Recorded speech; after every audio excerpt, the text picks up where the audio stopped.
Aditya, technical calls की बात करें उससे पहले एकमात्र सेक्टर ऑटो सेक्टर है जो कि बाजार को संभाल रहा है, which is a positive. India VIX fear indicator 14 के लेवल्स के आसपास है, एटलीस्ट दैट्स अ पॉजिटिव या रिलीफ कह सकते हैं। लेकिन उसके अलावा मार्केट में काफी उतार चढ़ाव क्या है आपके रेडार पर? कौन से स्टॉक्स वॉच आउट कर रहे हैं आप?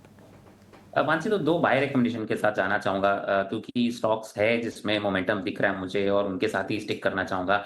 पहला है डीमार्ट का स्टॉक। हम बात कर रहे हैं और स्टॉक डे हाई पे ट्रेड कर रहा है, बट बहुत ही बेहतरीन वॉल्यूम्स पे अच्छा अपमूव देखने मिल रहा है स्टॉक में, और बहुत समय बाद ऐसा एक अपमूव हमें देखने मिला है।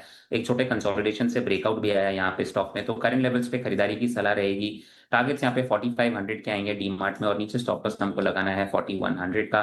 थोड़ा ऊपर कर सकते हैं स्टॉप लॉस, 4150 पे ला सकते हैं, क्योंकि स्टॉक में थोड़ी एक बढ़त हमने देखी है। तो 4150 के रिवाइज स्टॉप लॉस के साथ खरीदारी करें, 4500 का टारगेट। दूसरा, मुझे यहाँ पे लग रहा है रियल एस्टेट स्टॉक्स में एक कहीं ना कहीं अच्छा बेस फॉर्मेशन हुआ है, और इस बेस फॉर्मेशन के बाद एक अच्छा अपमूव आना चाहिए। तो गोदरेज प्रॉपर्टीज मेरे रडार पे है। 200 डीएमए उसका एक इमीडिएट हर्डल के जैसे यहाँ पे एक आ रहा है। बट मुझे लग रहा है आने वाले दिनों में शायद या तो आज के ट्रेडिंग सेशन पे या नेक्स्ट 1 से 2 ट्रेडिंग सेशन में इसमें निकाल के इसके ऊपर ट्रेड करना चाहिए। तो गोदरेज प्रॉपर्टीज पे करंट लेवल्स पे खरीदारी की सलाह रहेगी। टारगेट यहाँ पे 2650 का और स्टॉप लॉस 2380। रियलिटी स्पेस में जो है ऑफ कोर्स गोदरेज प्रॉपर्टीज़ भी पिक है आदित्य की। लेकिन तपन जी के साथ जुड़ते हैं। गुड आफ्टरनून तपन। बाजार तो लग रहा है कि पूरी गिरावट आ रही है, एक रेंज बाउंड में भी फीलिंग दे रही है, 3-4 फीलिंग्स आ रहे हैं। लेकिन सेक्टर स्पेसिफिक मानसी ने ऑलरेडी ऑटो सेगमेंट में बात कर ली। कुछ फंडामेंटली कुछ ऑटो के अच्छे कुछ ट्रिगर आ रहे हैं क्या? बिकॉज ऑफकोर्स लगता है कि जो टू व्हीलर स्टॉक्स है उनको एक बार करिएगा, और थोड़े से फार्म इक्विपमेंट वाले स्टॉक्स इनमें भी एक अच्छी मोमेंटम आई है। और देखिए दिन में अभी भी हरे निशान में ही है। तपन जी, कुछ फंडामेंटल ट्रिगर आ रहे हैं क्या? जी शरद जी, सही ओवरऑल अगर आप देखो तो टू व्हीलर्स के लिए जो सबसे बड़ी बात है कि रेयर मेटल पे कुछ प्रोग्रेस हुआ है, तो वो एक बड़ी खबर है। क्योंकि उसी के वजह से ना काफी स्टॉक्स वीक थे, क्योंकि ईवी के लिए रेयर मेटल मटेरियल चाहिए वो चाइना से। तो वो वहां अगर प्रोग्रेस हो रहा है तो वो एक पॉजिटिव है, क्योंकि अगर 1-2 क्वार्टर में अगर ये नहीं आता है तो शायद 2-3 महीने में, जैसे बजाज ऑटो के मैनेजमेंट ने बोला था कि प्रॉब्लम आ सकती है, इवन ईवी का प्रोडक्शन भी हॉल्ट हो सकता है।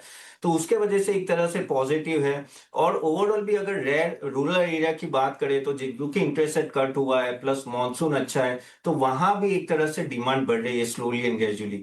तो वो अगर हमें दिखेगा, अगर आप लास्ट मई का डेटा भी देखें तो सबसे ज्यादा टू व्हीलर में ग्रोथ आई थी।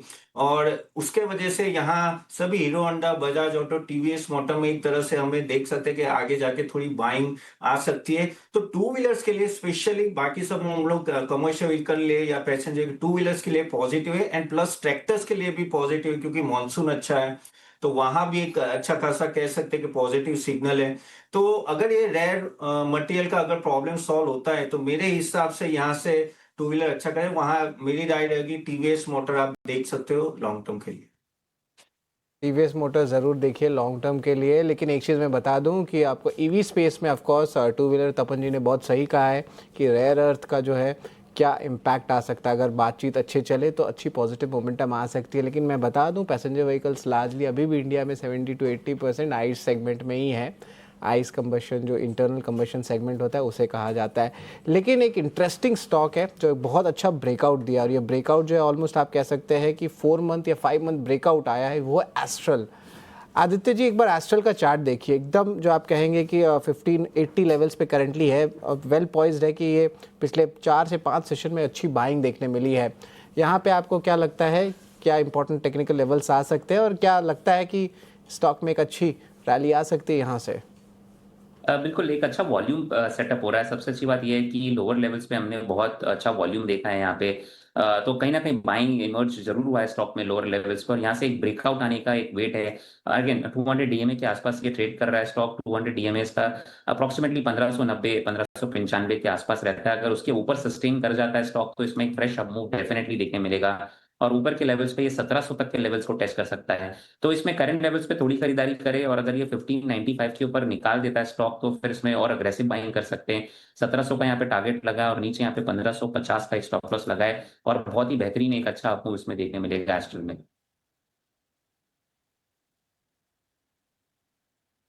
ठीक है, अच्छा अप मूव आएगा एस्टर के शेयर में। तेजी हमने देखी भी है।